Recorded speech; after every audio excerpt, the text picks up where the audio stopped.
Τι κάνετε εδώ τα αγοράκια μου? Βάζουμε ζωάκια μέσα σε μία ντουλάπα και τα στέλνουμε σε μία άλλη διάσταση.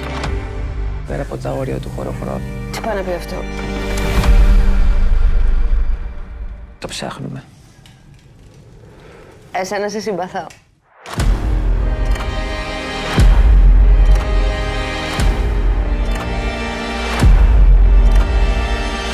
Και γιατί να το κάνεις αυτό? Γιατί να στείλεις κάτι εκεί? Και αν στείλεις κάτι εκεί, μπορείς να ελπίζεις ότι θα γυρίσει και κάτι από εκεί.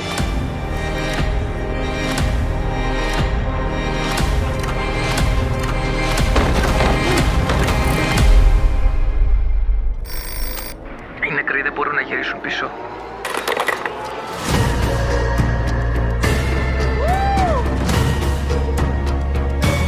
Φύσα.